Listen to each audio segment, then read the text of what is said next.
Ben oui, les Ben gars. oui. Hey, ben oui, ça fait maintenant 5 ans que je viens sur votre show. Bravo!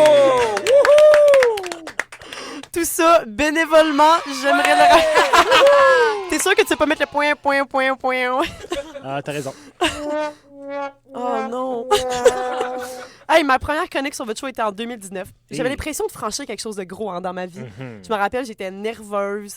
Hey, pour vrai, non, mais c'était une grosse étape pour moi. Avoir su. C'est au savoir su. Non, mais c'était une grosse étape dans ma carrière, pas claire, d'humoriste, comédienne, improvisatrice, scénariste, etc. là. Mais là, 5 ans plus tard, je suis toujours ici. Ben Et oui. j'arrive ici comme si je rentrais dans un bar. J'étais à la maison.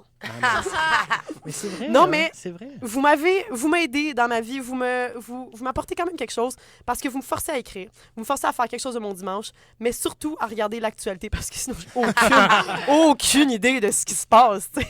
Non, mais avant que je commence à venir ici en 2019, moi j'avais aucune idée de la crise climatique. Ah ben non. J'avais aucune idée que ça existait. Hey. Merci les boys, parce que maintenant, grâce à vous, je fais de l'éco-anxiété puis je dors plus depuis 4 ans. J'ai laissé tomber tous mes rêves parce que de toute manière, on va tous et toutes crever d'une prochaine pandémie mondiale. Ben c'est ça. Puis tout ce qui va rester, ça va être des IA qui auront servi à rien sauf nous divertir pendant qu'on attend notre mort imminente en s'entretuant avant de mourir.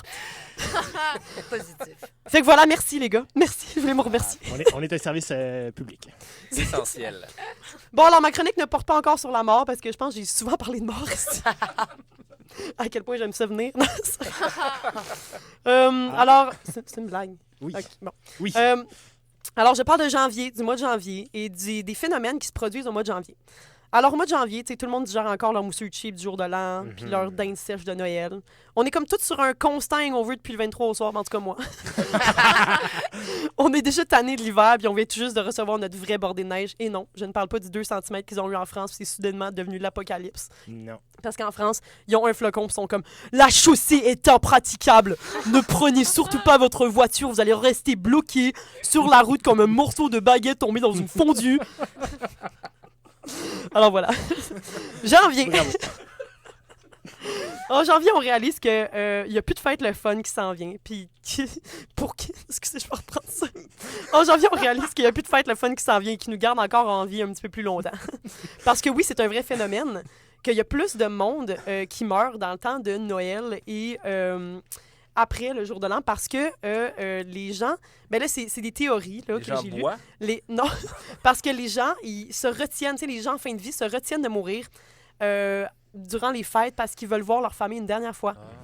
Se Voilà. retenir de mourir. Ouais, ben ils se Comment c'est ils essaient ça? c'est spécial, hein, mais ils essaient de se garder en vie un petit peu plus longtemps pour pouvoir passer un moment avec leur famille. Fait que voilà. Mais je ne parle pas de ce phénomène-là aujourd'hui. Non. Non.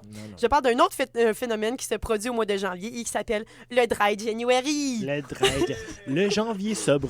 comme on dit. Dry January, sorry. Sorry. Fait que le monde s'empêche de boire, en gros, pendant un mois. Ils s'interdisent. C'est souvent les plus grands buveurs, hein? Genre le monde déprimé, le monde qui font de la coke, le monde qui ont le faux mot, le monde qui ont des emplois stressants. Fait que finalement, tout le monde en restauration. Et le problème avec ça, c'est que le monde arrête de boire pendant un mois. Et là, ils se récompensent avec la brosse de leur vie le 1er février. Ben c'est ça qui arrive. Hein. Et moi, je me dis, c'est pas un peu contre-productif? Tu sais, Ben- c'est comme si t'arrêtes de fumer pendant un mois, puis là, le 1er février, tu te clenches 3 cartoons. C'est comme... Je sais pas à quel point c'est... tu sais, hein? Ouais. Fait que voilà. Mais là, selon certains articles, j'ai une phrase qui a retenu mon attention. Et ça parlait de laver ses péchés. Fait que le monde, c'est ça, le monde, comme ils essayent de laver leurs péchés en arrêtant de boire pendant un mois. Là, je me dis à quel point ça lave tes péchés. Tu sais, si t'es un serial killer, puis t'arrêtes de tuer pendant un mois, Ben, c'est Et là, arrête de boire. ça lave-tu tes péchés? Surtout si le premier, tu recommences en tuant 20 personnes d'une shot. T'es comme moi, mais attends, j'ai pas tué personne dans le dernier mois, là. Ma petite récompense. Fait que voilà. Là, évidemment, là, je bâche un peu sur le Dry January, mais c'est pas ça mon but, parce que, évidemment, ça a des bienfaits quand même, Ben oui, dont ben la oui. perte de poids, meilleur sommeil, amélioration de l'humeur. C'est vrai. Amélioration, mais je sais pas. Perte de poids pour le monde qui veulent perdre du poids, désolé. Oui. Oui. Boost d'énergie, teint plus lumineux. Et je pense que je comprends aussi, tu sais, je comprends le monde qui le font pour tout ça. Et je comprends aussi pourquoi le monde font ça en janvier. Parce qu'en décembre, on est dans l'excès. Tu sais, on se fait bombarder de produits du temps des fêtes. C'est le seul moment de l'année où tu peux boire du Baileys sans te faire juger, quand même. Le mois de décembre, c'est le mois où, soudainement, tout le monde tripe sur les eggnog, les espresso martini puis les robes en velours. Puis là, t'arrives en janvier, Puis tu fais une rétrospective, tu réalises que t'as bien trop bu puis mangé tout le mois de décembre, mais surtout que c'est plus à mode, le vlog. C'est vrai, hein, quand même. Je portais ça au jour de l'an, d'ailleurs. Malaise. Et, fait que pour terminer, je vais répondre à la question que là, tout le monde se pose depuis le début de la chronique. Oui, je suis heureuse de partout. C'est pas vrai, c'est pas vrai. Non, mais c'est vrai, là, mais en tout cas, C'est ça. c'est pas ça. C'est pas à ça que je les réponds. Ça, c'est pas une blague, c'est la question que je me faisais poser le plus au secondaire. Mais c'est pas de ça que je voulais parler. Non, je ne fais pas le Dry January, mais je pense que... Là, vous le savez parce que je suis arrivée ici un peu scrap. Un peu Et, hangover.